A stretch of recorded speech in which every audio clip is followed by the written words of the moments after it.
네, 저희들이 평소에는 소중한 것들을 소중한 것으로 모를 때가 많이 있습니다. 그래서 우리 성경에도 나오고 또 미국의 속담으로도 사용되고 또 한국의 속담에도 있죠. 돼지 머리에 진주 목걸이, 또 돼지 앞에 진주를 놓지 말아라 이런 말을 합니다. 뭐 흔히 하는 이야기 가운데 그런 말 있죠. 그 뭐 맨하탄의 길거리에서 파는 그림을 하나 샀습니다. 어느 분이 실제로요. 7불을 주고 샀는데 알고 보니까 수백만 달러짜리 진본 명화였다라는 것이죠.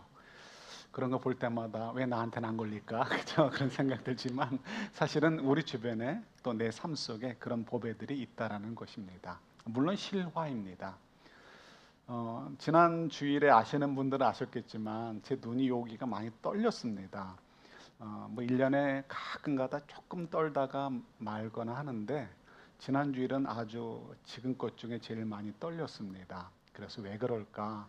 마침 월요일 날 저기 애뉴얼 체크업이 있어가지고 갔습니다. 잘 됐다 싶어 물었습니다. 물었더니 다른 이유가 아니고요. 이게 근육이래요. 그래서 우리가 운동을 많이 하면 근육이 아프고 팔이 이렇게 근육이 떨리는 것처럼 떨리는 거래요. 그래서 어떻게 하면 되냐 했더니 컴퓨터를 보지 말고 그러래요. 그러면 아이패드는 어떠냐? 그것도 안 된대요. 고민이 많았습니다. 저는 이제 요즘 다들 그러시지만 컴퓨터로 일들을 많이 하시고 책도 이제 저도 아이패드로 보거든요. 그래서 그 짧은 시간에도 어떻게 하면 좋을까 생각을 많이 했습니다. 물었습니다. 마그네슘을 먹으면 도움이 되느냐? 그랬더니 도움이 안 된대요. 그런 이제 근육의 문제이기 때문에 집에 있는 마그네슘을 생각해 봤는데 에이 버려야 되겠구나 싶었습니다. 집에 왔습니다. 아내가 그래도 한번 그냥 먹어보라고 그래서 예 먹어봤습니다. 이렇게 보니까 세 알을 먹으래요. 그런데 저는 의사가 먹어도 소용이 없다는 얘기를 들었으니까 한 알 빼고 두 알만 먹었습니다. 그 다음날 어떻게 됐을까요? 그냥 거의 없어졌습니다. 그리고 하루 더 먹었더니 완전히 없어졌습니다. 그러니까 의사 의사를 바꾸기로 예, 어, 예, 하마터면 정말 괜히 고생할 뻔한 것이죠. 집에 있는 마그네슘을 이틀만 먹어도 깨끗하게 낫는 것. 그것도 도시지대로 먹지 않고 한 알 빼가지고 두 알씩만 먹었어도 그냥 깨끗이 낫는 거였는데 괜히 고생할 뻔했습니다. 예, 의사 말을 믿고 그냥 버렸으면 그야말로 진주같이 나한테 소중했던 것을 그냥 던져버릴 수 있었던 것이죠. 사실은 저희 주변에 이런 것들이 참 많이 있습니다. 우리 아이들 어렸을 때는 잘 모르지만 자라고 나서 혹은 시집 장가를 가고 나서 함께 지냈던 어렸던 시대의 그 하루하루가 얼마나 소중했었는지 또 기억되기도 하고요. 또 사랑하는 남편 아내와 함께 보냈던 시간들이 얼마나 소중한지 물론 지금도 나이 먹으면 먹을수록 또 소중해지는 면도 있지만요. 젊었을 때부터 더 함께 엔조이 할 수 있었으면 더 얼마나 좋았을까 하는 생각을 갖기도 합니다. 그래서 특히 우리 자녀를 키우시는 젊은 우리 부모님들의 경우는 아이들도 그렇고 또 부부간의 관계도 그렇고요. 너무나 소중하다는 것을 기억하시고 하루하루를 정말 잘 보내시면 좋겠어요. 그것이 우리에게 주어진 보화를 차버리는 것이 아니죠. 내 성질대로, 내 기분대로, 내 욕심대로 하려고 하다 보면 아이들의 시간도 망치고 배우자의 시간도 망칠 수 있습니다. 그 소중한 시간들, 소중한 열매를 맺을 수 있는 기회들을 놓칠 수 있는 것이죠. 그래서 내 마음이 좀 불편해도 함께 맞춰줘 가는 것. 내가 조금 하고 싶은 걸 포기해도 항상 그러고 살지만 그래도 어쨌든 또 조금 더 포기해도 결국은 우리 모두가 더 행복해지면 우리 인생이 더 복될 수 있다는 것을 생각하셔야 되는 것 같습니다. 예수님도 마찬가지죠. 예수님이 우리에게 얼마나 좋은 존재인지 귀한 존재인지 저희가 잘 모르고 살아갑니다. 그쵸. 우리만 그랬을까? 예수님 당시의 일들을 좀 보면 좋을 것 같습니다. 우리 지도를 하나 준비했는데요. 예수님께서 태어나신 데는 예루살렘 조금 밑에 있는 이렇게 베들레헴이라는 곳입니다. 여러분 보실 때 왼쪽에 있는 사진 밑에 부분에 보면 큰 호수 같은 게 있죠. 그게 이제 사해 바다인데요. 그 사해 바다 왼쪽 쪽에 보면 예루살렘이 있고 그리고 그 예루살렘에서 조금 밑에 베들레헴이라는 곳이 있습니다. 그리고는 예수님께서 태어나시긴 그곳에서 태어나셨지만 저 북쪽에 빨간 네모칸 만든 거 있죠? 그곳에 조그만 호수가 있는데 갈릴리 호수입니다.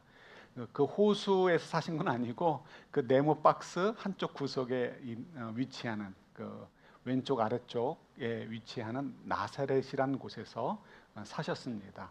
그 나사렛이라는 곳에서 사시고 30년을 사시고요.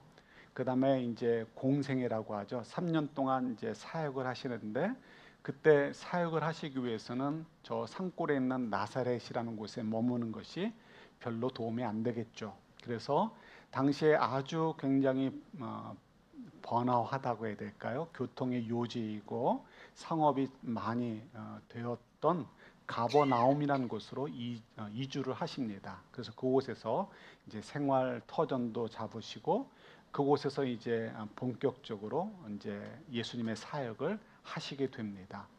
그래서 이 가버나움, 그 지금 갈릴리 호수가 그려져 있죠. 이 갈릴리 호수는 크기가 뭐 조금해 보여도 그냥 그 레이크 타워보다 조금 작은 것 같아요.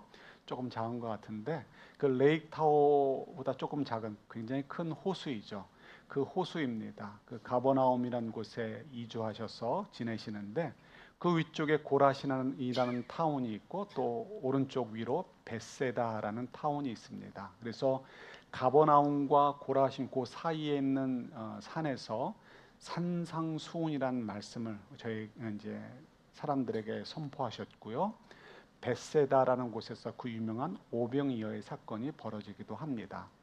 자, 이런 곳이다라고 한다면 어떻습니까? 예수님께서 오랫동안 그곳에 머무시면서 말씀도 전하시고 이적을 행하시고 이적도 뭐 한두 번이 아니고 수없이 많은 이적들을 행하셨습니다.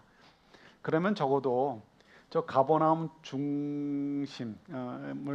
중심으로 그 지역에 사는 사람들은 예수님을 많이 접할 기회가 있었겠죠. 그들의 믿음이 굉장히 좋았을 것 같습니다. 그죠?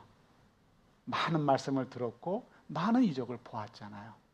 그런데 아시는 것처럼 고라신, 벳세다, 가버나움에 대한 말씀이 기억나실 거예요. 우리 말씀 한 군데 봅니다. 마태복음 11장 20절부터 24절입니다. 우리 한번 같이 받겠습니다. 예수께서 권능을 가장 죄송해요. 예, 제가 버전이 다른 걸 놨나 본데요. 네, 제가 읽을게요. 예수께서 권능을 가장 많이 행하신 고을들이 회개하지 아니하므로 그때 책망하시되 화 있을진저 고라시나 화 있을진저 벳세다야 너희에게 행한 모든 권능을 두로와 시돈에서 행하였더라면 그들이 벌써 베옷을 입고 재에 앉아 회개하였으리라. 나머지는 읽지 않겠습니다. 그래서 그 벳세다, 고라심, 또 가버나움이란 도시들을 이야기하시면서 너희들에게 전한 말씀을 전하고 너희들에게 보여준 이적을 행했다라면 두로와 시돈 사람들, 이방인들이죠. 그 이방인들도 회개했을 것이고 그 다음에 아브라함 때 심판을 받았던 소돔과 고모라 사람들도 변화가 되었을 것이다 라고 이야기를 하시는 것입니다.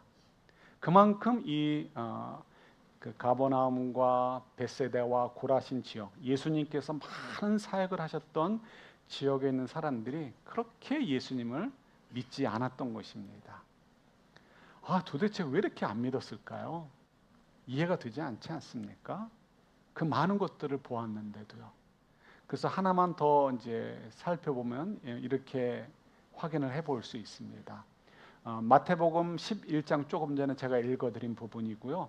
마태복음 14장에 가면 또 요한복음 6장에도 나오는데요. 마가복음 6장에도 나오죠. 오병이어의 사건이 기록되어 있습니다. 명절이 돼서 사람들이 많이 모이게 되었습니다. 그때 예수님을 찾아온 것이죠. 예수님을 따라서 예수님의 말씀을 듣기 위해 모인 사람들이 남자 성인만 5천 명이 넘었습니다. 그러니까 어마어마한 숫자의 사람들이 모인 것이죠. 그리고는 그 사람들에게 예수님께서 이제 말씀을 전하셨습니다. 해가 지는데 먹을 것이 없는 것이죠. 옛날에 가난했잖아요. 하루에 한 끼 제대로 먹어도 괜찮은 시대였습니다. 그러니 뭐 얼마나 배가 고프겠습니까? 예수님께서 그들에게 먹을 것을 제공해 주시죠. 그래서 누군가 가지고 있었던 물고기 5마리와 오병 아니죠. 병이 떡병이죠. 떡 5개와 그다음에 물고기 2마리. 예. 나이를 먹어가고 있어요. 그래서 계산이 빨리 안 돼요. 그래서 오병이어 좌우지간 해가지고 주셔가지고 남자 성인만 5천 명이 넘는 사람들이 먹고 그다음에 12광줄이나 찌꺼기가 남을 정도가 되었습니다. 이거 어떻게 믿어요? 싶지만 그 자리에 있었던 사람들의 행동을 보면 우리가 조금 더 믿을 수 있습니다. 그 사람들이 눈이 속된 말로 뒤집혔어요. 어떻게 이런 일이 벌어질 수 있단 말인가? 분명히 먹을 것이 없었는데 한 아이가 가지고 있었던 떡 5덩어리와 물고기 2마리밖에 없었는데 어떻게 이런 일이 벌어질 수 있는가? 다 똑같이 떡을 먹었고 다 똑같이 생선을 먹으면서 배불리 먹고 12광주리가 남은 거죠. 사람들이 막 흥분을 해가지고요. 강제로라도 잡아서라도 예수님을 왕으로 세우려고 했습니다. 그야말로 폭동 직전까지 막 벌어지게 된 것이죠. 그래서 예수님께서 안 되겠다 싶어가지고 제자들을 배태워 떠나보내시고 본인은 또 사람들이 없는 이제 광야 같은 산이죠. 그 산으로 피하셨습니다. 아직은 그런 때가 아니기 때문에 그렇고요. 더더욱이 이제 그들이 바라는 것이 옳지 않았기 때문에 그렇죠. 어쨌든 예수님의 그 이적을 보면서 이번에 사람들이 가슴이 뜨거워지고 동했습니다. 흥분을 했습니다. 예수님을 왕으로 세우려고 했습니다. 그러면 예수님께서 칭찬하실 만하지 않을까요? 이놈들이 이번엔 좀 뭔가 받고 깨달았구나 라고 생각할 수 있습니다. 그런데 이때도 예수님께서 하신 반응은 전혀 칭찬하는 반응이 아니었습니다. 우리 요한복음 6장 26절 버전이 맞았으면 좋겠습니다. 같이 읽겠습니다. 예수께서 그들에게 대답하셨다. 내가 진정으로 진정으로 너희에게 말한다.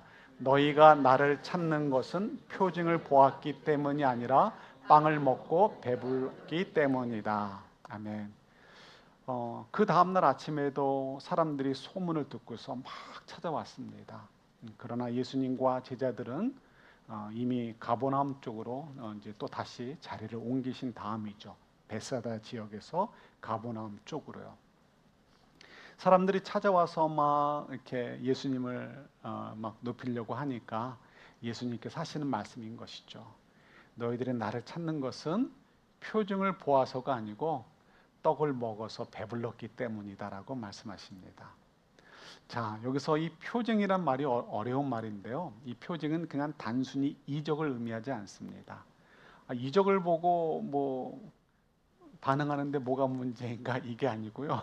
이적이 아니고 단순한 이적이 아니고 이적은 이적인데 그 이적이 의미하는 바, 이 행동, 이 행위를 하시는 분은 하나님의 권능으로 이적을 행하시는 분이시고 이분은 하나님의 아들이고 메시아다라는 것을 연결해서 알려주는 것이 표징입니다. 그래서 이제 그 구약에서부터 내려온 이제 예언의 이제 그 정점이라고 할 수 있는 것이죠. 그래서 예수님께서 이적을 행하신 것을 보면서 이것은 표징이다. 예수님이 하나님의 아들이시고 메시아구나 하는 것을 깨닫도록 해주는 역할이 바로 표정인 것입니다.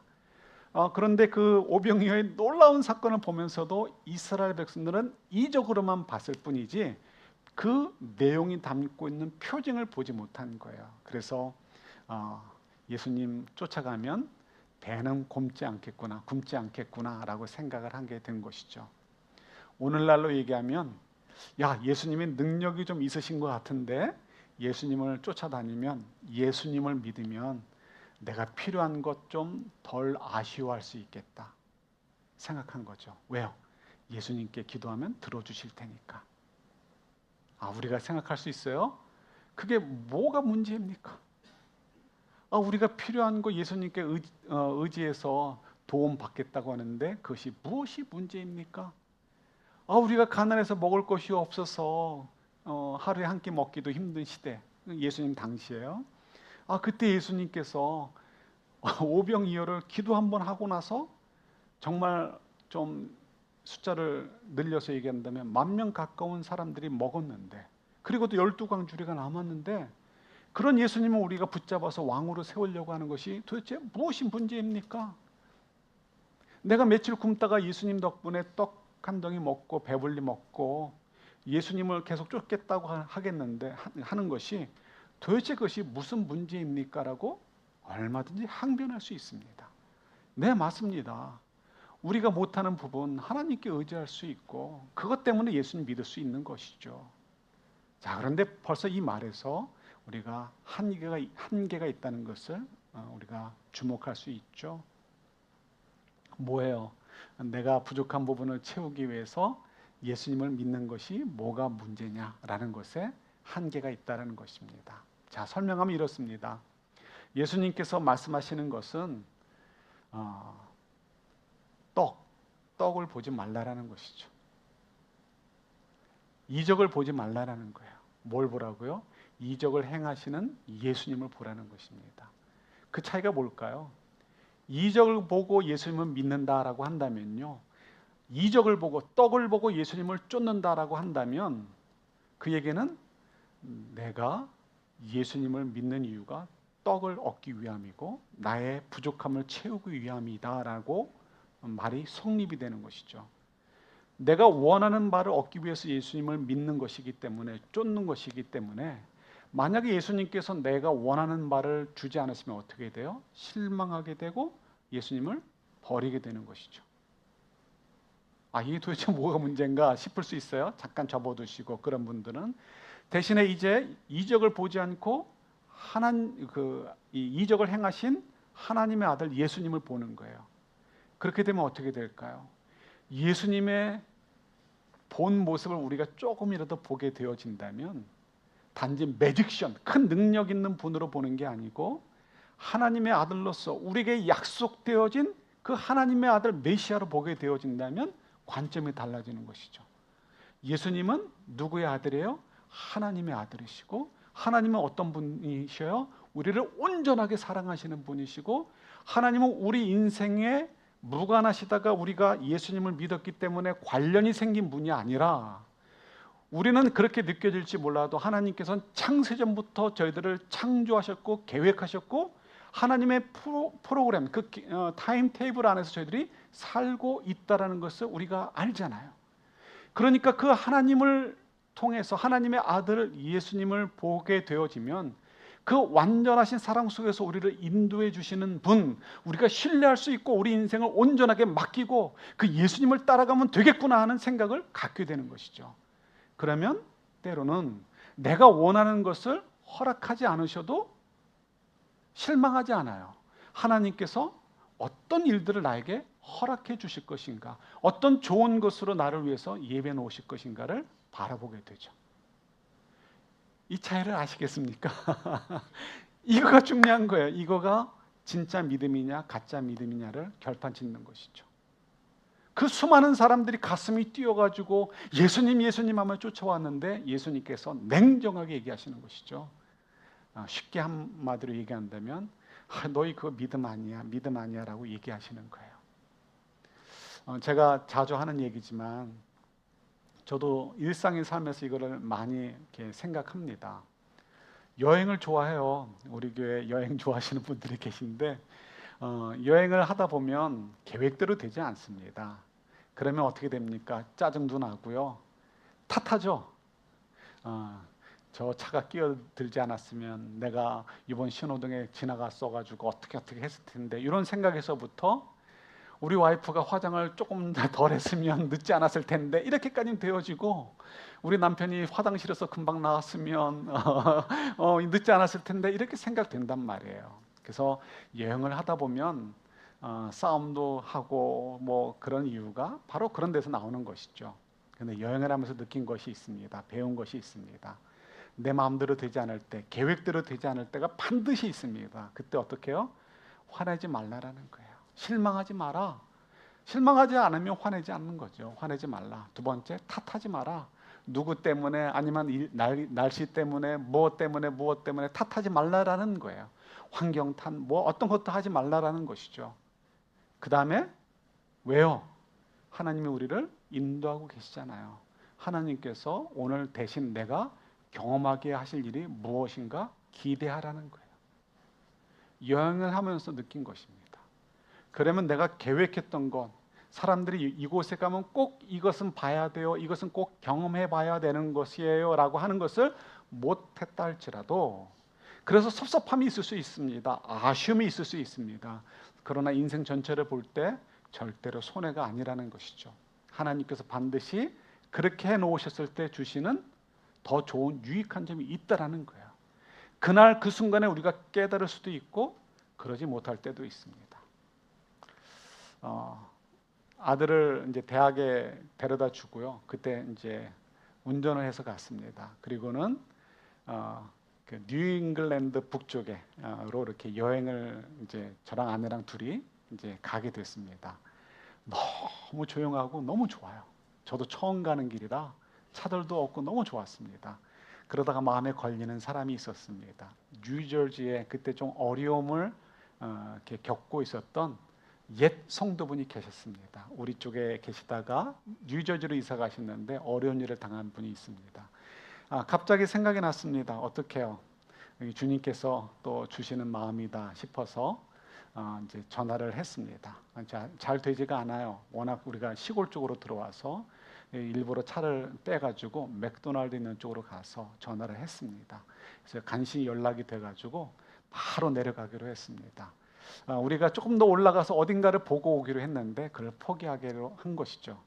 그래서 이제 그래도 뭐 아쉽지 않죠, 사실은. 왜냐하면 보고 싶은 분을 만나게 되니까. 그래서 맥도날드에 가서 이제 정신 차리고 바로 한 6시간, 7시간 다이렉트리 내려가야 되기 때문에 이제 그 시원한 커피를 샀습니다.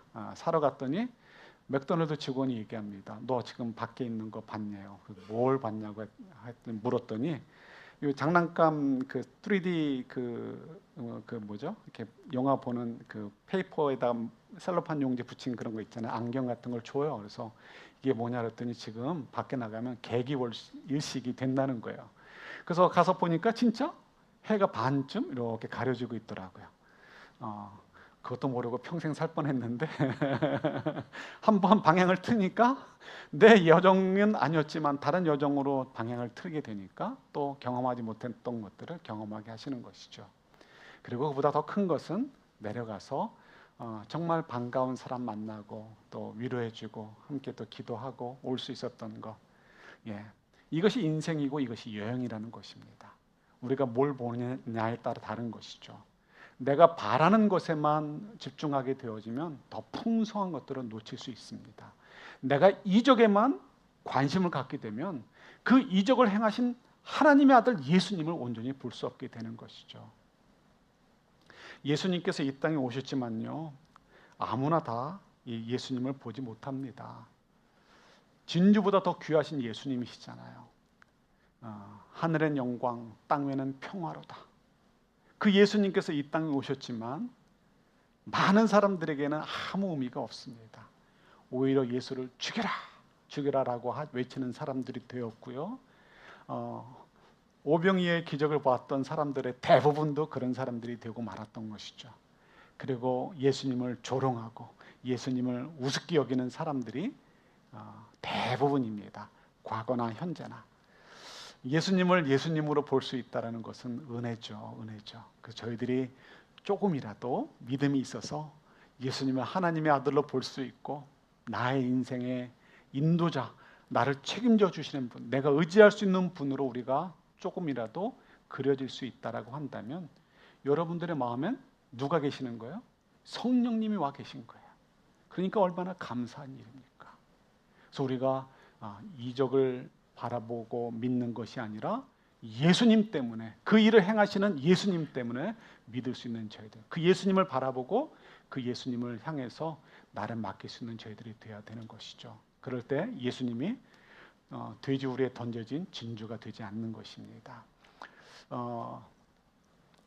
이렇게 나는 메트로폴리탄 미술관의 경비원입니다라는 책이 있습니다. 많이들 보셨을 텐데요. 그 책의 일부분 가운데 이런 이야기가 있습니다. 이 책의 저자는 아마도 이제 화이트 칼라였던 것 같아요. 잘 나가던 분인데 형이 암으로 돌아가시게 되었습니다. 그래서 충격을 받아서 인생이 무엇인가 싶어서 내가 이렇게 앞만 보고 달려가는 거 의미가 있겠는가? 서로 경쟁만 하고 숨막히는 삶 살지 말고 좀 여유 있게 살자라는 마음으로요. 메트로폴리탄 미술관의 경비원으로 어플라이를 해서 됐다고 합니다.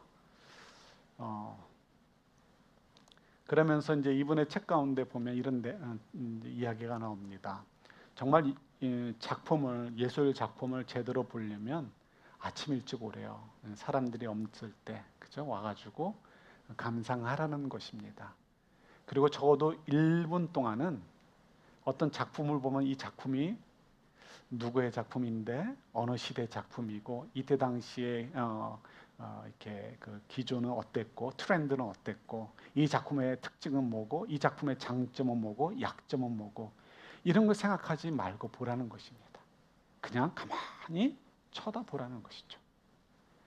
그럴 때 그 작품이 나에게 줄 수 있는 온전한 힘, 에너지, 그 영향력이 그대로 나한테 온다는 것입니다. 근데 우리가 만약에 이미 가지고 있는 재단을 가지고 이건 뭐 하고 보게 된다면 물론 좋은 점이 있습니다. 좀 더 이해할 수 있는 부분이 있고 좋은 점을 더 부각시킬 수 있을지 모르지만 나 개인에게 줄 수 있는 온전한 이 작가의 그 예술품으로서의 그 능력들이 온전히 나에게 오지는 못한다는 것이죠. 그래서 우리가 작품을 볼 때 그냥 보는 것도 유익하다라고 이야기를 합니다. 가만히 생각해 보면 우리에게 필요한 말씀이 아닌가 싶습니다. 예수님을 보면서도 우리는 여전히 예수님의 능력이 무리도 걷고 오병이어 기적도 행하시고 병자도 고치시고 장님도 눈뜨게 하시고 죽은 자도 살리시고 이런 것들을 자꾸 이렇게 생각을 합니다. 물론 그 말씀들이 있으니까 생각해야죠. 그러나 우리가 거기에 너무 주목하다 보면 그 일을 행하시면서 하시려는 주님의 원래 의도를 놓칠 수밖에 없는 것이죠. 하나님의 아들이신 예수님, 그 이적을 행하신 예수님을 집중하여 보면서 발견할 수 있는 예수님께서 진짜 이 땅에 왜 오셨는가? 우리가 예수님을 통해서 얻을 수 있는 것이 무엇이고 우리가 예수님을 어떻게 관계를 맺으며 살 것인가에 대한 중요한 것을 놓치게 된다는 것이죠. 가만히 예수님을 쳐다보면요. 그 이적의 우리 마음을 빼앗기지 않고요. 그 이적을 행하신 예수님께 우리가 주목을 하게 되어지면 그 예수님이 주시려고 하시는 것은 이 땅에서 우리가 원하는 욕심, 우리의 그 욕심이 정당하든 아니든 간에 그 욕심을 채우는 데 있는 것이 아니라 우리의 인생을, 우리의 차원을 뛰어넘어서 우리 인생을 정말 가치 있는 인생으로 만드시고 천사도 흠모하며 우리가 주님 앞에 가게 될 때 천사들이 호위하며 정말 흠모하는 모습으로 주님 앞에 나아가는 그런 인생이 되도록 인도해 주시는 분이 예수님이라는 것을 우리가 발견할 수 있게 되는 것이죠. 예수님께서 원하시는 것은 우리에게 그냥 떡 먹고 좀 더 배부른 것이 아니고요.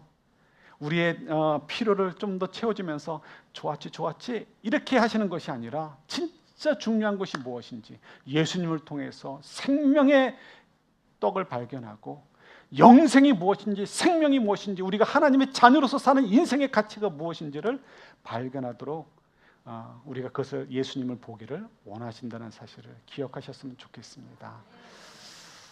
그럴 때 우리가 예수님이 이 땅에 오셨을 때 돼지우리에 던져진 진주처럼 우리가 대우하지 않으시고 예수님 정말 좋으신 예수님, 그 예수님 때문에 우리 인생이 얼마나 복된 것인가를 발견하고 살 수 있는 그런 복된 인생이 될 줄 믿습니다. 우리 그렇게 되기를 우리 주님의 이름으로 축원합니다. 하나님 아버지, 예수님이 오셨는데 모두가 그 보배를 받아들이지 못했습니다. 저희에게 성령님을 통하여 이 보배를 주신 주님을 찬양합니다. 예수님을 보게 하시고 예수님이 주시는 생명의 떡을 보게 하시고 예수님이 어떤 분인가를 알아서 예수님께 우리를 맡길 수 있는 복된 저희들이 되도록 도와주옵소서. 주님을 찬양합니다. 예수님의 이름으로 기도드립니다. 아멘.